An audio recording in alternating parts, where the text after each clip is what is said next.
Good morning all of you hello students, कैसे हो आप सभी। आई होप, उम्मीद आशा करता हूँ सभी बच्चे अच्छे होंगे, स्वस्थ होंगे, बेहतर होंगे और बेहतर से बेहतर अपनी तैयारी भी कर रहे होंगे। तो लास्ट क्लास में पढ़ रहे थे औरंगजेब के बारे में और औरंगजेब के कुछ विद्रोह के बारे में हमने चर्चा की थी और विद्रोह में हम पढ़ चुके थे शिवाजी का विद्रोह। तो अब उन्हीं विद्रोह को हम आगे बढ़ाएंगे और जो पढ़ेंगे अब वो पढ़ेंगे हम जाटों का विद्रोह। तो औरंगजेब के खिलाफ ही सबसे ज़्यादा विद्रोह हुए थे भाई। तो मराठों का विद्रोह हमने पढ़ लिया था, आज जाटों का विद्रोह पढ़ेंगे। तो औरंगजेब शासक कब बना था भाई? सबसे पहले तो औरंगजेब शासक बना था 1658 के अंदर। और कब तक रहा ये बंदा? 1707 वर्ष तक क्या रहा था? औरंगजेब शासक रहा था। अब औरंगजेब की बात करें, हम इस बेचारे की बात करें, बड़ा शरीफ बंदा हुआ करता था। आए दिन कोई न कोई विद्रोह कर देता। तो ऐसे ही विद्रोह में बात करें किसका भाई? जाटों का विद्रोह। तो आपसे पूछ लिया जाए जाटों का विद्रोह किसने किया? सबसे पहले जो शुरुआत करने वाला था वो कौन था? है कुछ ध्यान में? वो था गोकुला जाट।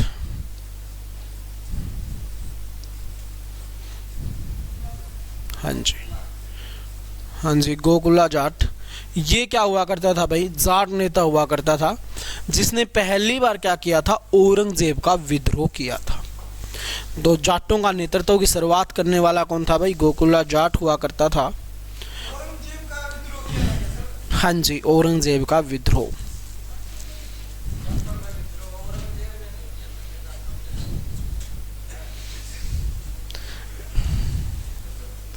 जाटों का विद्रोह किसके खिलाफ? तो ये नोई तो है, तारी नोई बदल रखी है। जाटों का विद्रोह और नेतृत्व किसने किया भाई? गोकुला जाट ने किया था। इसका जैसे ही समापन समारोह निकला, उसके बाद एक नया व्यक्ति आता है जिसका नाम क्या है? राजा रामबाई। हाँ जी, राजा राम ने किया भाई। इसने क्या किया? अकबर का एक मकबरा हुआ करता था, अगर आप लोगों को ध्यान हो, कहाँ पे हुआ करता था भाई? सिकंदरा में। सिकंदरा में अकबर का मकबरा। कबर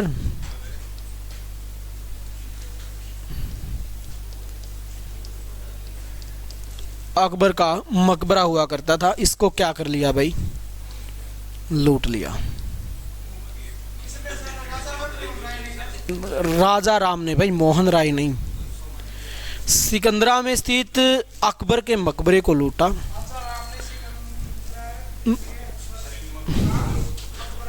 हाँ जी,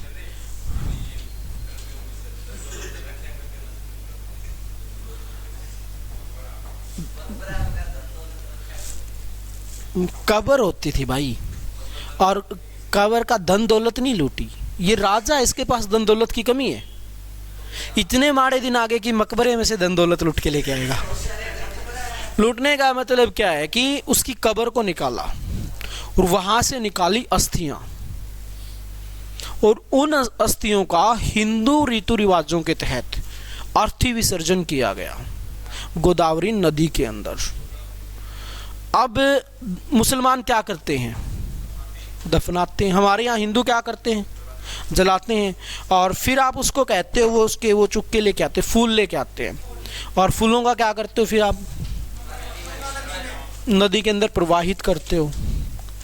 ठीक है, हिंदी रीति रिवाज ये कहता है। तो इसने क्या किया? ऐसा ही किया। इसका मतलब क्या है? और औरंगजेब के पास लेटर लिख दिया कि ले भाई साहब, तू तो जितने जी इस्लाम धर्म कबूल करवा रहा है, हम तो मरने के बाद भी कबूल करवा देते हैं। ठीक है, उसके बाद आता है भाई भरत सिंह।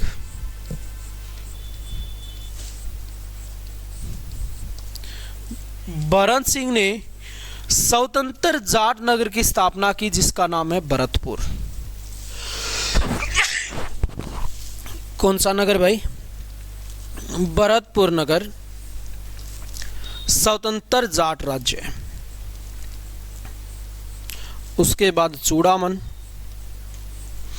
और मनरई, उसके बाद और सूरजमल। सूरजमल को बोला जाता है जाटों का अफलातून। खतरनाक बंदा, जैसे तुम हो, अफलातून ही हो तुम, इधर से उधर कहीं पे।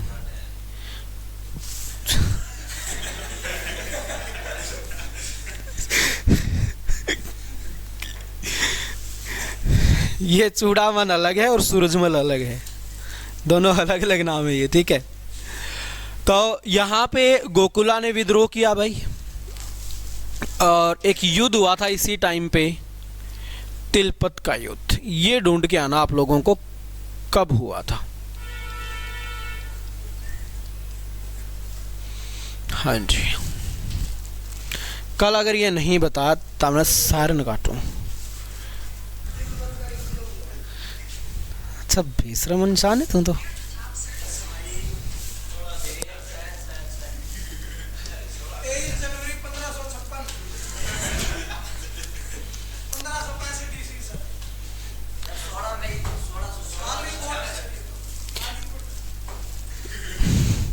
कल ढूंढ के लेके आना ये, कोई ना, जो भी जहां पे भी हुआ सबको पता होना चाहिए, ठीक है। उसके बाद हम बात करते हैं भाई सिखों का विद्रोह। अरे बस रुक जा महाराज, अब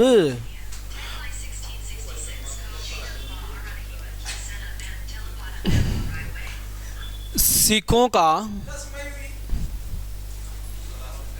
विद्रोह। सिखों के विद्रोह की अगर हम बात करें भाई, तो सिखों के 9वें गुरु कौन थे? सिखों के 9वें गुरु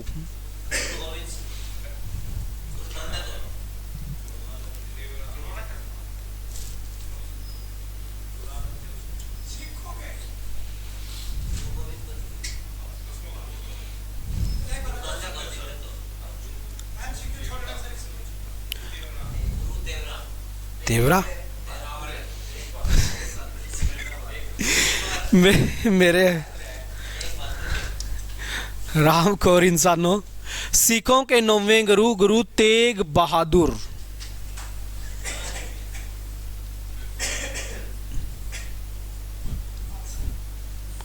तेग बहादुर। अब सिखों के 9वें गुरु तेग बहादुर थे। इसको क्या किया, दिल्ली बुलाया गया और औरंगजेब इसको बोला कि महाराज देख, बात सीधी ये है, आप एक काम करो, इस्लाम धर्म को कबूल कर लो। क्या कर लो? गुरु तेग बहादुर सिखों के 9वें गुरु। औरंगजेब ने तेग बहादुर सिखों के 9वें गुरु भाई, इसको बुलाया कहाँ पे? दिल्ली। गिरफ्तार कर लिया और इसको बोले महाराज आप इस्लाम धर्म को कबूल कर लीजिए। तो क्या ये बंदा इस्लाम धर्म को कबूल करेगा? नहीं करेगा। इस पे कठोर अत्याचार किए गए, बहुत सारी यातना इसको दी गई, लेकिन उसके बावजूद भी इसने इस्लाम धर्म कबूल नहीं किया। गुरु तेग बहादुर की पूरी बॉडी पर कहा जाता है कि कुरान की आयतें लिखवाई गई। कुरान की आयतें लिखवाई गई भाई। आयतें क्या होती हैं? हाँ, कुरान के अंदर जो लिखा हुआ था ना, वो कहा जाता है कि ब्लेडों के साथ इसकी पूरी बॉडी पर लिख दी गई थी। उसके बावजूद भी इसने क्या नहीं किया? इस्लाम धर्म को कबूल नहीं किया और इसकी गर्दन को काट दिया जाता है। दिल्ली में एक जगह है शीशगंज। कौन सी जगह है भाई? शीशगंज। शीशगंज एक जगह है दिल्ली के अंदर जहाँ पे आज गुरुद्वारा भी है। वहाँ पर इसके शीश को क्या कर दिया जाता है भाई, काट दिया जाता है। हाँ जी, और यहीं पर शीशगंज क्या है भाई, एक गुरुद्वारा है आज। तो 3 गुरुओं के इंपॉर्टेंट नाम आते हैं। एक तो अर्जुन देव, अर्जुन देव को साथ फांसी किसने दी थी? जहांगीर ने सिखों का 5वां गुरु, तेग बहादुर सिखों का 9वां गुरु। उसके बाद सिखों के 10वें गुरु भाई कौन थे? 10वें गुरु शीशगंज नामक जगह पर इसकी शीश काटा गया था भाई, और वहीं पे आज एक गुरुद्वारा भी बनाया गया है गुरु तेग बहादुर का। अब यहाँ पे बात की जाए 10वें गुरु, गुरु गोविंद सिंह, सुना है नाम? क्या खास बात है इनके बंदे की? गुरु गोविंद सिंह। अब बात करें इसकी, इसके पास एक बंदा गया, औरंगजेब की निकम्मी औलाद, जिसका नाम था मुज्जम। अब सुन ले फिर, गणे ब्याह थे यार इसके, इसकी नाम का को नहीं पता क्या नाम इसकी माँ का, ठीक है। इसकी मुज्जम, मुज्जम है औरंगजेब का पुत्र। अब सबको लगा भाई औरंगजेब के दिन आ लिए, अब हमें क्या बनना है, शासक बनना है। औलाद गणी थी, गणी औलाद भी तंग करे, थोड़ी और गणी तंग करे। तो अब मुज्जम क्या है, गुरु गोविंद सिंह के पास गया और बोला, गुरुजी देखो बात सीधी ये है, मेरे पिताजी ने बहुत अत्याचार किया आप लोगों पे, मानता हूं, पता है मेरे को। अगर आप मेरी सहायता कर दो राजा बनने में, तो मैं आपको एक वादा कर सकता हूं कि जितने भी मेरे पिताजी ने आप लोगों के अधिकार छीने, वो सारे के सारे अधिकार आप लोगों को क्या कर दूंगा, मैं वापस दे दूंगा।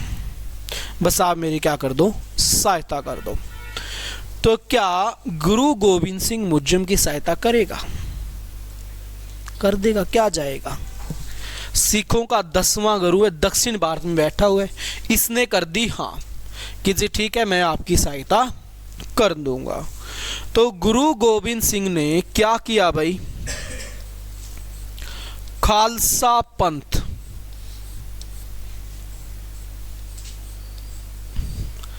खालसा पंथ की स्थापना कर दी भाई। क्या है ये खालसा पंथ?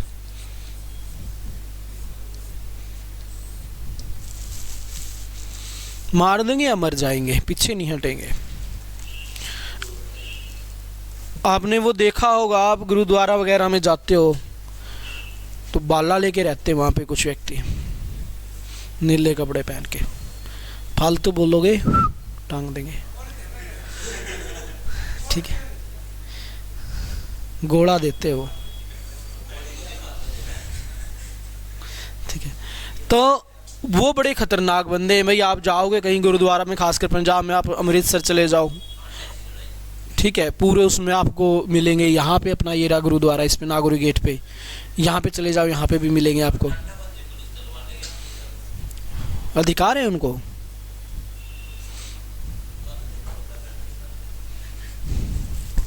कानूनी अधिकार है उनको। सिखों को अधिकार है, पग बांध सकते हैं वो, हेलमेट जरूरी नहीं है उनके लिए, वो आप लोग हेलमेट के बिना जाओ पकड़ लेंगे।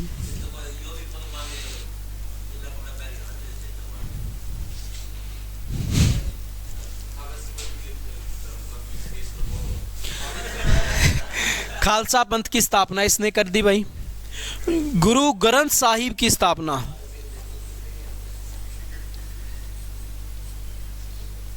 गुरु ग्रंथ साहिब की स्थापना। क्या है गुरु ग्रंथ साहिब? सिखों के आखिरी गुरु भाई, सिखों के आखिरी गुरु। गुरु ग्रंथ साहिब क्या है? देखा किसी ने? गुरु ग्रंथ साहिब गुरुद्वारा में गए हो कभी?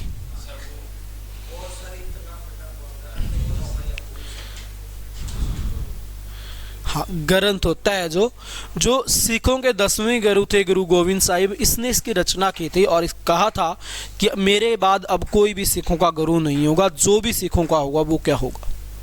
गुरु ग्रंथ साहिब ही होगा। ठीक है, तो गुरु ग्रंथ साहिब की रचना की गई भाई। अब सिख क्या करते हैं? इसी को पूजते हैं, इसी के अनुसार काम करते हैं। अब सिखों के वैसे तो 10 गुरु हुए हैं, लेकिन जो सबसे ज़्यादा पूजा जाता है वो गुरु गोविंद सिंह को पूजा जाता है, गुरु नानक देव। अब यहाँ पे बात करें भाई, ये बोला ठीक है जी सहायता कर दूंगा, मैं सारी चीज़ें कर दी और सहायता करना शुरू कर दिया मुजम की। दक्षिण भारत से अभियानों का नेतृत्व कर दिया। अब दक्षिण भारत से जैसे ही नेतृत्व किया तो पीछे से किसी से आके खंजर घोंप दिया इसके से, उस पे पीठ पीछे गुरु गोविंद सिंह के। गुरु गोविंद सिंह, गुरु ग्रंथ साहिब की रचना किसने की? तो गुरु गोविंद सिंह के पेट में क्या कर दिया भाई? खंजर जोप दिया। और गुरु गोविंद सिंह को लगा कि अब तो नहीं बचेगा, तो कहा जाता है कि इसने वहीं पर क्या कर ली थी? समाधि ले ली थी, यानी कि अपने प्राणों को त्याग दिया था। इसने अग्नि में प्रवेश कर लिया था और गुरु गोविंद सिंह ने अपने प्राण त्याग दिए भाई। उसके बाद आगे बढ़े, सतनामियों का विद्रोह हुआ, जाटों का विद्रोह हो चुका है, मराठों का विद्रोह हो चुका है, सिखों का विद्रोह हो चुका है। नहीं भाई, कौन? मुजम। हाँ, आगे बनेगा चलकर। इसके बाद औरंगजेब का एक होनहार पुत्र भाई, आप लोगों की तरह, अकबर सेकंड।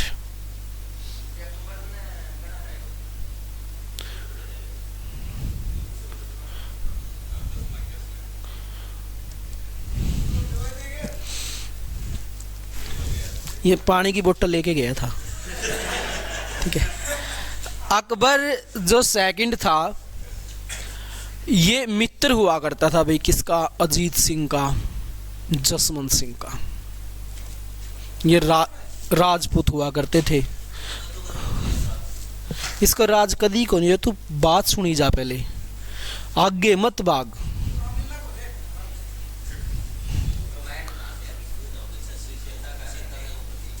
अजीत सिंह और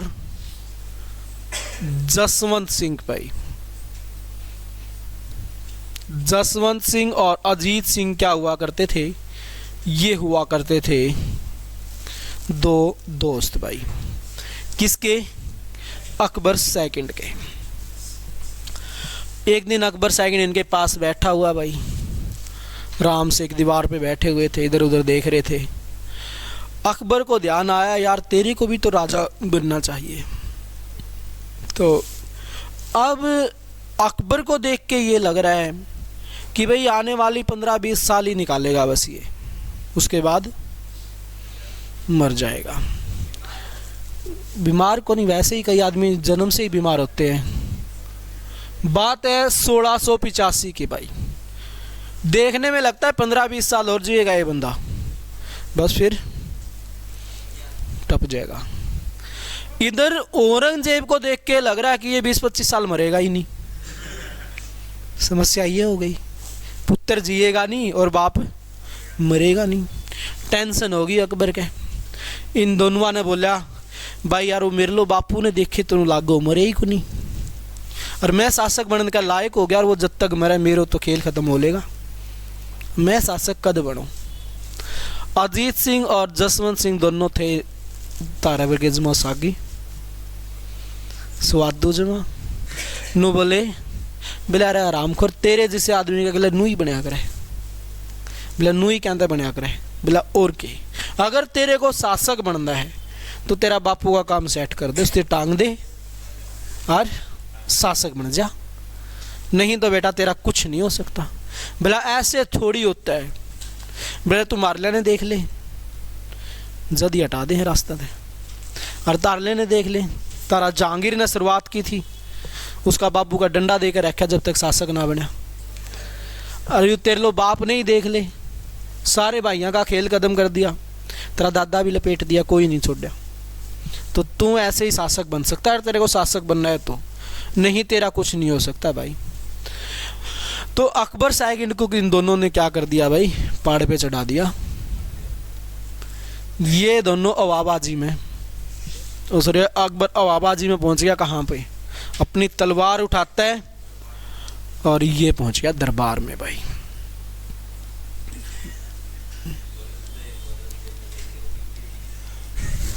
दरबार में पहुंच गया तलवार उठा के, और जाते बुलाओ बापू नीचे आ जा, मैं बैठूंगा ही पूरे, तेने बतेरो बैठ ले, तू घर चाल, अपना घर गृहस्थी संभाल, अब टाइम जा लिया तेरा। औरंगजेब ने अपनी तलवार निकाल ली, अच्छा बेटा तू मेरे को गद्दी से उतारेगा। अकबर कहोगी बेटा तू गयो, तने कोई नहीं बचा सकता।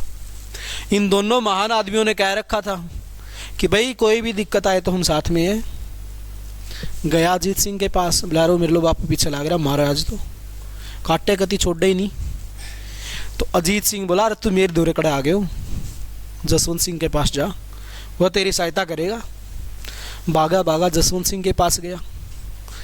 जसवंत जाते बोला हाँ भाई सुना क्या हाल है तेरा, कर दियो तो ना आज काम, बोला कर दियो, मेरे बापू मेरे काम करे, देख कोई जुगाड़ निकाल मेरे को यहाँ से।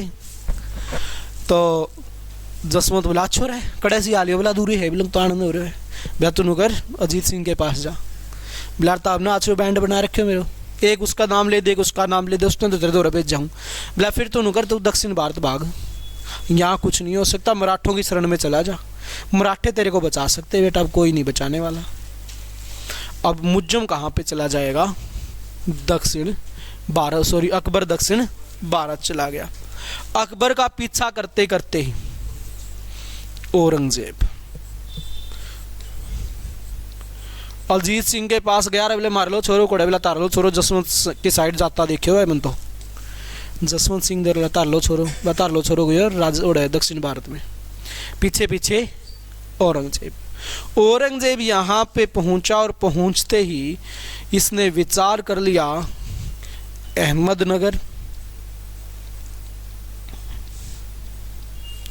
अहमदनगर, बीजापुर, बीजापुर गोलकुंडा भाई, अहमदनगर, बीजापुर और गोलकुंडा भाई, 3 रियासतें हुआ करती थी। किसकी, दक्षिण भारत की पावरफुल रियासतें। जाके फैसला कर लिया कि अब क्या करना है, इन तीनों पे करना है अधिकार, अहमदनगर, बीजापुर और गोलकुंडा, इन पे अधिकार करना है भाई, तीनों रियासतों पे। और अभियान शुरू कर दिया। अहमदनगर को जीत लिया, बीजापुर की तरफ बढ़ा। जब तक बीजापुर की तरफ बढ़ता है अहमदनगर स्वतंत्र। औरंगजेब ना तो यहाँ पे कभी जीता और ना ही औरंगजेब यहाँ पे कभी हारा, और यही चलता रहा। और फिर बेचारा औरंगजेब 1707 में भाई अल्लाह को प्यारा हो गया। नेचुरल डेथ होगी यार, लगभग 50 साल राज कर गए हो।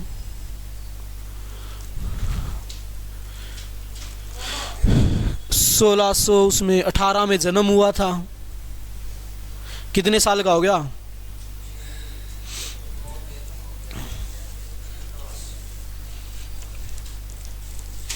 तो बुढ़ापा आ गया बेचारा। चल बचा भाई, स्वर्ग का रास्ता देख लिया। 1707 में इसकी हो गई मृत्यु भाई।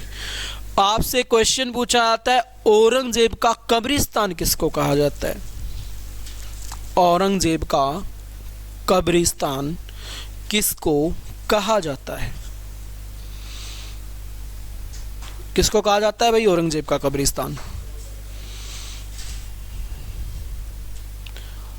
दक्षिण भारत को। औरंगजेब की एक बीवी हुआ करती थी, अभी कर दिया।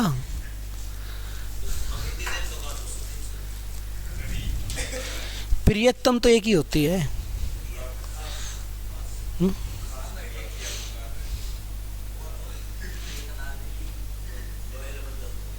ठीक है।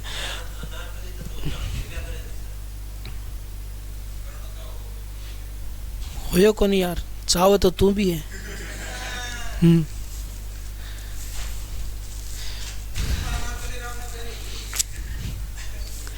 तो यहाँ पे औरंगजेब की बीवी थी भाई मियाँ दुरानी। हाँ, औरंगजेब बड़ी मोहब्बत करता था उससे, बेइंतहा मोहब्बत करता था। मियाँ दुरानी।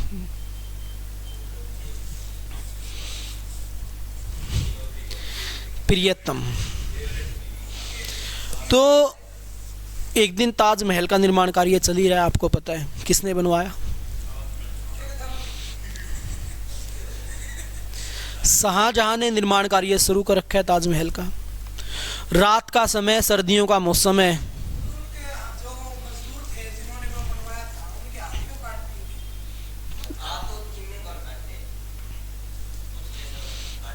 दोबारा वीडियो देखना कल वाली, फिर देखना, ठीक है। तो यहाँ पे दोनों बैठे हुए हैं भाई, रात का समय था, सर्दियों का मौसम था। औरंगजेब और मियाँ दुरानी। और बीवी बोली कि महाराज अपने बापू ने देख तू माते श्री तक कितना प्यार करे, मरने के बाद भी ताजमहल बनवा रहे। औरंगजेब था मेरा कंजूस आदमी, पैसा खर्च करके राजी।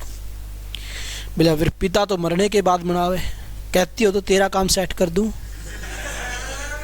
बीवी ओढ़ी चुप, कुछ नहीं बोली बेचारी, चुपचाप सी बैठ गई भाई कि बेरोया पैसा में कंजूस आदमी है, ये बड़ा लपेट दे रहे, चुप हो जा। तो चुपचाप बैठ गई। फिर पता नहीं औरंगजेब का क्या मन में आई ताजमहल बनवाने की। तो महाराष्ट्र के औरंगाबाद के अंदर क्या करवा दिया भाई, ताजमहल का निर्माण कार्य शुरू कर दिया। और इसको बोलते हैं ताजमहल की फूहड़ नकल।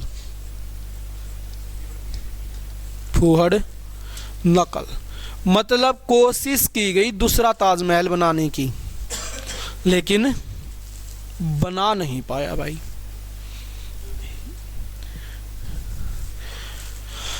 इसलिए नहीं बना पाया क्योंकि पॉसिबल ही नहीं था। आज तक हमने क्या ताजमहल बनाने की कोशिश नहीं की होगी, बहुत राजाओं ने की है, लेकिन नहीं बन पा रहा। एक टाइम होता है, वो बन गया तो उस टाइम पे बन गया। तो ताजमहल की फूहड़ नकल कहा जाता है भाई। आपसे पूछा जाता है औरंगजेब का मकबरा कहाँ पे है? औरंगजेब का मकबरा कहाँ पर है? तो महाराष्ट्र औरंगाबाद, या आपको सीधा मिल जाएगा दक्षिण भारत। महाराष्ट्र औरंगाबाद या फिर क्या मिलेगा? दक्षिण भारत भाई। दोनों मियाँ बीबी को इसी के अंदर दफना रखा है, एक से थी। एक साइड में वो, एक साइड में वो।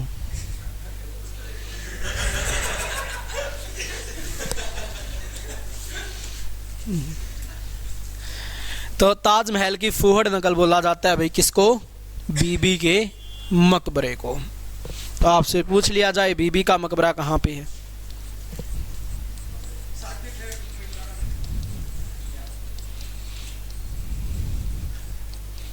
बीबी का मकबरा कहाँ पर है? तो ये कहाँ पे है भाई? औरंगाबाद महाराष्ट्र, जिसको क्या बोला जाता है? ताजमहल की फूहड़ नकल बोली जाती है। हरियाणा का ताजमहल किसको बोला जाता है? हरियाणा का ताजमहल किसको बोला जाता है? शेख चिल्ली के मकबरे को भाई। बेचारा औरंगजेब क्या हो गया भाई, चल बसा। इसके बाद जो शासक आएंगे वो कैसे होंगे? निकम्मे होंगे। यानी कि आखिरी मुगल पावरफुल योद्धा कौन रहा? वो रहा औरंगजेब, जो 1707 में चल बसता है। तो 1526 से लेकर 1707 तक औरंगजेब मुग़ल काल क्या रहेगा, बुलंदियों पे रहेगा। और 1707 से लेकर 1857 तक फिर क्या है, घटते क्रम में चलेगा, नीचे गिरता हुआ चलेगा। मुग़ल का घटते क्रम रहेगा, मुग़ल का पतन रहेगा भाई। कौन सा अकबर? कोई नहीं हारता, अब बस चलते रहते हैं संघर्ष, संघर्ष होते रहते हैं, ना कभी जीतते ना कभी हारते। किसको? अकबर गयो पिताजी के साथ साथ, तो बस किस्तों पे चल रहा था भाई। ठीक है, तो आपने अभी तक क्या क्या पढ़ लिया भाई मुगल काल में? बाबर पढ़ लिया। बाबर कब शासक बना भाई? 1526 से लेकर 1530। तो बताओ बाबर का जन्म कब हुआ? 14 फरवरी 1483। पक्की बात है, बाबर का जन्म हुआ भाई 14 फरवरी 1483। कहाँ का शासक हुआ करता था भाई? फरगना का शासक हुआ करता था। एक युद्ध होता है सरायपुल का युद्ध, किस किस के बीच हुआ भाई? कब की बात है? 1501 की। सोबनी खां और बाबर के बीच भाई। इसमें क्या किया गया? बाबर के पूरे परिवार को बंदी बना लिया गया और सोबनी खां के पसंद आ गई बाबर की बेबे, बड़ी खूबसूरत थी। तो सोबनी खां बोला जिससे शादी करनी है। बाबर बोला को ना करो। बोला या तो फिर सबने मारूंगा, अब देख ले सबको बचाना है या फिर तेरी बहन को शादी करवा दे मेरे साथ। तो फिर बाबर क्या करता है? अपनी बहन की शादी करवा देता है सोबनी के साथ। केस किस पे करेगा? उसके बाद 1504 में बाबर ने क्या किया भाई? काबुल कंधार पर अधिकार किया भाई। उसके बाद 1507 में क्या हुआ? बादशाह की उपाधि। उसके बाद 1508 में उसका बाबू हुमायूं बन गया, हुमायूं पैदा हो गया भाई। ठीक है, बिल्कुल आप लोगों की तरह निकम्मी औलाद हुमायूं। हुमायूं का अर्थ है भाग्यशाली, अपनी लाइफ का सबसे बड़ा दुर्भाग्यशाली व्यक्ति। इसका जन्म हो गया। बाबर ने सोचा यार पता नहीं तेरे तो के 30 मार का पैदा हो गया, ये तू जो काम करे सारे सही हो में। गलतफहमी किसी को भी हो सके, बाबर को भी होगी, लेकिन अब जो भी काम करे सारे उल्टे हो में। उस खुद के लिए तो है दुर्भाग्यशाली, बाबर के लिए भी रहा। 1519 बाबर का भारत में पहला अटैक किसके खिलाफ भाई? यूसुफ जाही जाति के खिलाफ। उसके बाद बाबर का पेशावर बेरा के दुर्ग पर, और 1526 में फिर क्या भाई? पानीपत का प्रथम युद्ध भाई। किस किस के बीच हुआ? इब्राहिम लोदी और बाबर के बीच में। इसमें कौन पराजित हो गया भाई? इब्राहिम लोदी। इब्राहिम लोदी युद्ध स्थल पे मारा गया। दिल्ली सल्तनत का एकमात्र शासक जो युद्ध स्थल पे मारा गया वो कौन था?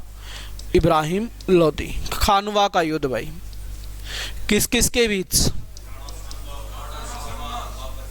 एक तरफ तो हो गया राणा सांगा भाई। अरे छोड़ उसकी, तू यू पढ़ ले जो पढ़ावे। राणा सांगा और बाबर के बीच कौन जीता भाई? बाबर जीत गया। बाबर ने यहाँ पे क्या क्या किया? जिहाद का नारा दिया, क्योंकि सैनिकों ने युद्ध करने से मना कर दिया था। जिहाद का नारा, तमगा कर, ज़कात कर, ये सारी चीज़ें बात नहीं बनी। तो बाबर बोला भाई तारा सारे का ब्याह करवा दूंगा अगर राणा सांगा का काम जचाए दो तो। फिर बोले जी ठीक है। ब्याह के चक्कर में राणा सांगा का काम जचा दिया। उसके बाद 1530 में भाई बेचारा क्या हो गया, मर गया जी। कैसे मरा भाई? गले की बीमारी के कारण क्या हो गया भाई, बाबर मर गया। बाबर इतना महान था, नौबत तो आई, आपकी वो भी नौबत ना आई जैसे लक्षण है।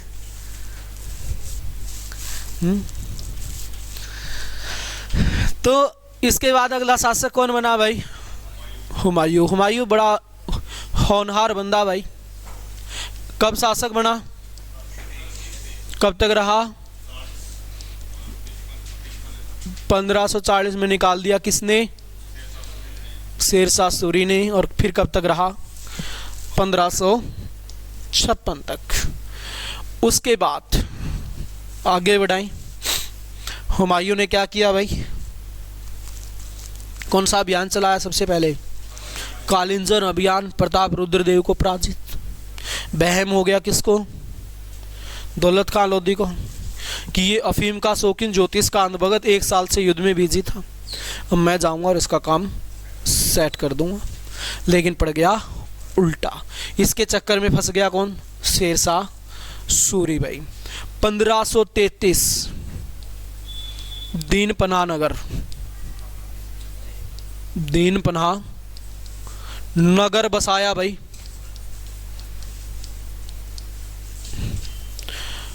उसके बाद 1533 में ही कर्मावती, चित्तौड़गढ़ की महारानी बाबर की हिंदू पुत्री भाई, जौहर कर लिया। मुगल काल का पहला जौहर। उसके बाद भाई 1539 कौन सा युद्ध हुआ?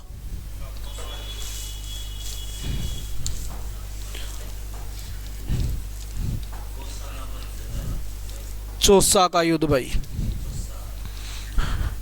किस किस के बीच हुआ? एक तरफ हुमायूं है और दूसरी तरफ कौन है? शेरशाह सूरी है भाई। दोनों के बीच युद्ध हो गया और इस युद्ध में कौन पराजित हो गया? हुमायूं पराजित हो गया भाई। अगले ही वर्ष 1540 कन्नौज या बिलग्राम का युद्ध किस किस के बीच हुआ? इन दोनों के बीच ही हुआ। और कौन हार गया? हुमायूं भाग जाता है यहाँ से, हुमायूं यहाँ पे पराजित हो जाता है भाई। उसके बाद अपने भाइयों के पास गया, किसी ने शरण नहीं दी। उसके बाद कहाँ पे जाके रुका भाई? हिंदाल के पास। और यहीं पे शादी हुई किससे? हमीदा बानो बेगम से शादी हो गई भाई 1541 में। हाँ जी, ठीक है। तो हमीदा बानो बेगम से शादी। 40 दिन की कठोर मेहनत के बाद कहीं जाकर हमीदा बानो बेगम ने हाँ की थी। क्या?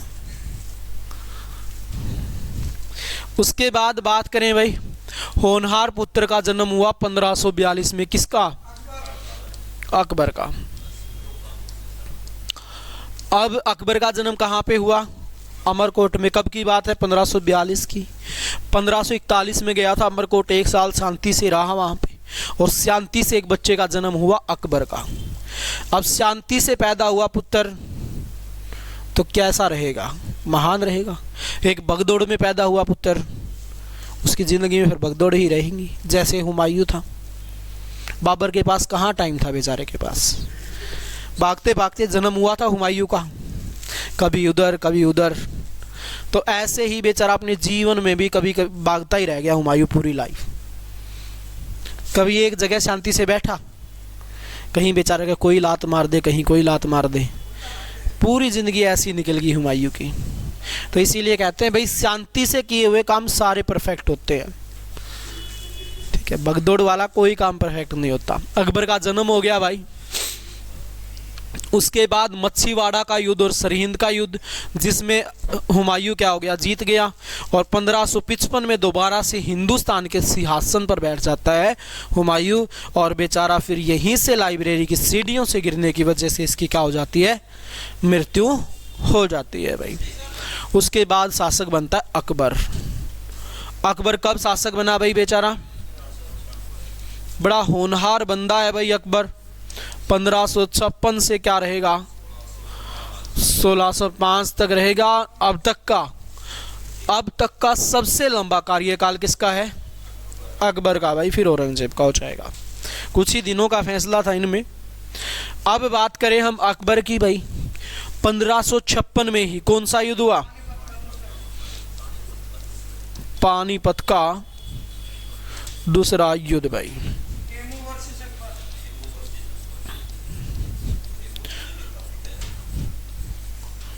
किस किस के बीच हुआ, अकबर का नेतृत्व किसने किया भाई, बैरम खान ने किया। हेमू यहाँ पे हार गया बेचारा, ये क्या हो गया भाई, मारा गया। हाँ जी, हुमायूं का सेनापति था, अकबर का नेतृत्व इसी ने किया था, अकबर का संरक्षक करता था।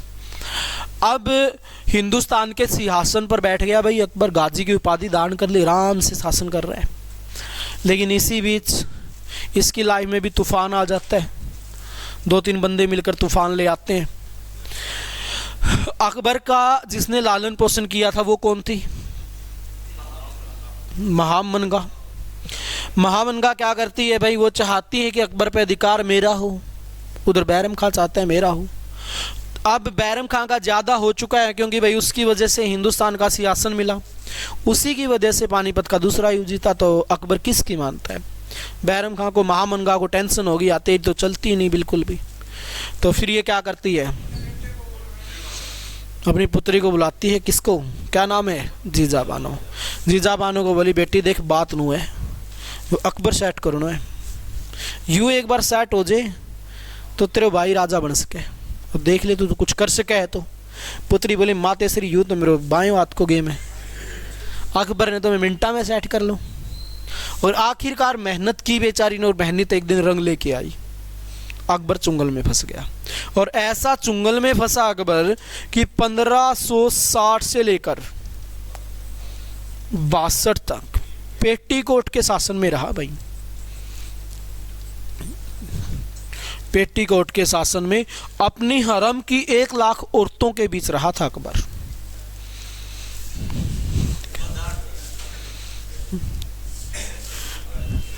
तो 2 साल तक लगातार रहा अपनी हरम की 1 लाख औरतों के बीच।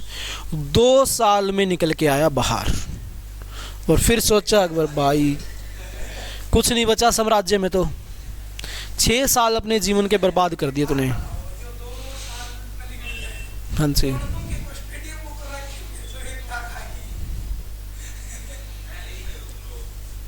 क्या किया हुआ है, हाँ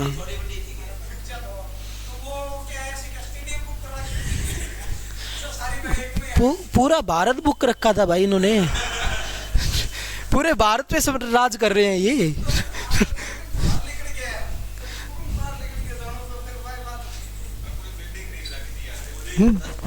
पूरा साम्राज्य इसका था। बाहर निकलने का मतलब क्या, इनके चुंगल से बाहर आ गया, मोह माया त्याग दी। अब जैसे आपने कॉलेज में एडमिशन लिया तो आते ही जी ये ठीक है, ट्राई करना शुरू कर दिया, 3-4 साल निकाल दिए उसके पीछे, फिर ध्यान में आया कुछ नहीं रखा इन बातों में, पढ़ लिया तो ठीक है, नौकरी और छोकरी दोनों मिल जाएंगी पढ़ेंगे तो। फिर ये बात समझ में आई और फिर पढ़ना शुरू किया। अभी तो आपको पढ़ाई की कोई वैल्यू का ही नहीं पता है।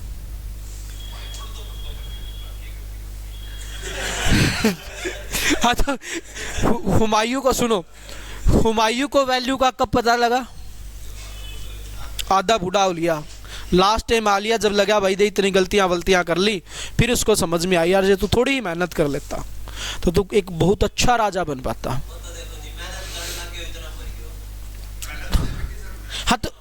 हाँ तो ये जब ही तो ये कि 3 साल खराब की और 3 साल के बाद फिर आप सोचोगे कि अब कर लेते हैं, फिर धोबी का कुत्ता घर का ना घाट का। वो जो सी के पीछे 3 साल थे वह भी नहीं रहनी और को दूसरी भी नहीं आनी। ठीक है, तो इसलिए काम सारे करो, लेकिन पढ़ने वाला काम पहले करो। कुछ भी करो, जितने कांड करने करो, लेकिन पढ़ने का काम को मत भूलो भाई। पढ़ना बहुत ज़रूरी है। 2 घंटे 4 घंटे जितना भी अपनी मेहनत पे लगाओ। उसके बाद टाइम ही टाइम है। करते क्या हो? कुछ भी तो नहीं करते इसके अलावा। 2-4 घंटे कोचिंग आते हो, 2-4 घंटे घर पे पढ़ना शुरू कर दो, 15-16 घंटे और बच गए, कीमी कर लो। क्या हो गया? ठीक है, तो ये बाहर आया भाई। उसके बाद 1562 फिर एक शादी हो गई। किससे? जोधाबाई से शादी हो गई, लेकिन उस पे अलग अलग तरीके के इल्ज़ाम लगाए गए। उसको घर से निकाल दिया। कौन? बागमल। किसके? ना जी, धक्के से शादी करवाई थी, खिलाफ थोड़ी थे। तो राजपूतों की इनकी नहीं बनती थी, लेकिन इन्होंने बना ली थी। बागमल इसके पक्ष में था। 1562 में शादी होगी, 1562 में दास प्रथा समाप्त, 1563 में तीर्थकर और 1564 में जजिया कर समाप्त। ठीक है, अब जोधाबाई वापस आ गई। तो शेख सलीम चिश्ती के आशीर्वाद से 1569 में जन्म हुआ किसका? जहांगीर का, अकबर का होनहार पुत्र। इसीलिए इसका नाम भी क्या रखा गया था? सलीम रखा गया था। कहाँ पे? फतेहपुर सिकरी में। अब कुछ प्रशासनिक कार्य इसके आते हैं, जैसे 1567 मनसबदारी प्रथा अकबर ने शुरू की थी। सबसे बड़ा मनसबदार अजीज को का, दूसरे नंबर पर मान सिंह। उसके बाद फतेहपुर सिकरी का निर्माण कार्य और फतेहपुर सिकरी को राजधानी। उसके बाद हाँ जी, उसके बाद 1575 इबादत खाना, 1578 में सर्वधर्म के लिए खोल दिया, यानी कि सभी धर्मों के लोग शामिल होंगे। 1582 में उसको बंद कर दिया गया। 1579 के अंदर क्या किया गया भाई? दहसाला प्रणाली या वो सॉरी मजहरनामा की शुरुआत की गई, जो एक माफ़ीनामा था कि एक गलती में माफ़ कर दूंगा। फिर दहसाला प्रणाली भूमि से संबंधित 1580 टोडरमल के द्वारा शुरू की गई। उसके बाद 1602 असीरगढ़ का आखिरी अभियान किसका? अकबर का। 1605 में लूज मोशन की वजह से राम नाम सत्य। 1605 में शासक बना कौन? जहांगीर। जहांगीर फेमस हुआ किसके लिए? अनारकली के लिए। और अनारकली को ले बैठा कौन? अकबर। नहीं तो जहांगीर बड़ा खुश था बेचारा, उसके बाद ही पीनी शुरू की थी। अनारकली मर गई बेचारी, बेइज्जती कर दी अकबर ने। अकबर ने बेइज्जती कर दी उसकी घनी बड़ी महफिल में। तो उसके बाद जहांगीर शासक बना भाई 1605 से लेकर 1627 तक। जहांगीर ने ही शुरुआत की थी अपने पिता के खिलाफ विद्रोह की 1599 में। जहांगीर ने ही 1602 में अबुल फजल की हत्या की। जहांगीर ने 2 अस्पा और सिंह अस्पा नामक प्रथा चलाई। न्याय की जंजीर लगाई भाई उसने, जिसके अंदर घंटियां बंधी हुई थी। हाँ जी, वो सोने की थी। घंटियों को खींचो घंटी बचेगी। उस टाइम पे सोने की कमी नहीं थी भाई।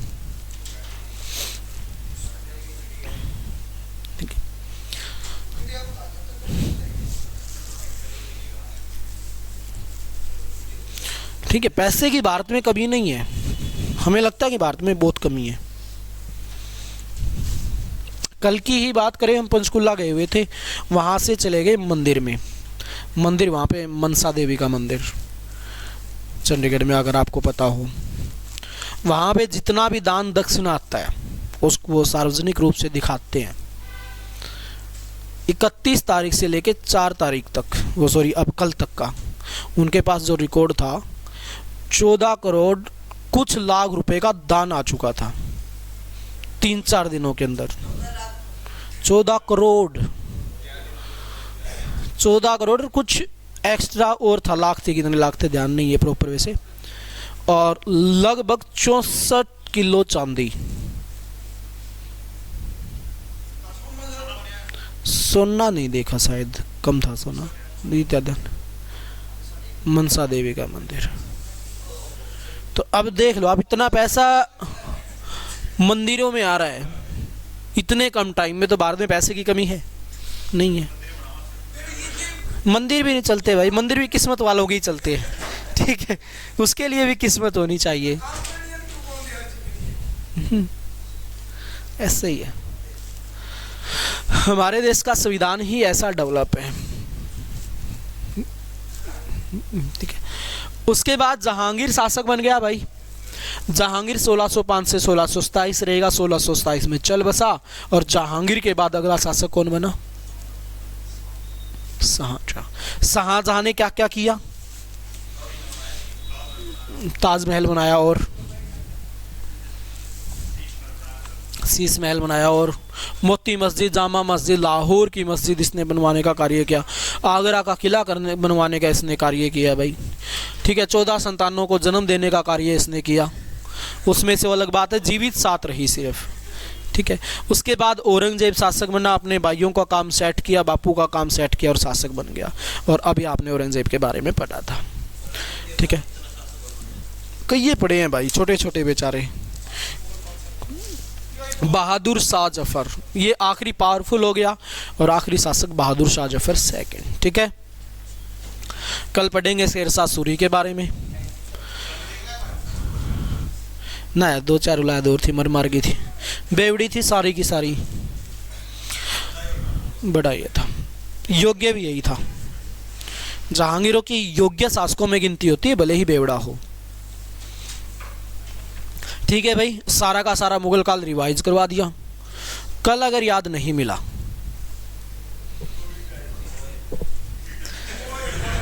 मोए मोए बनेगा फिर सबका, ठीक है। ये कैमरा आपकी साइड ही होगा और फिर मोए मोए ही चलेगा इसमें।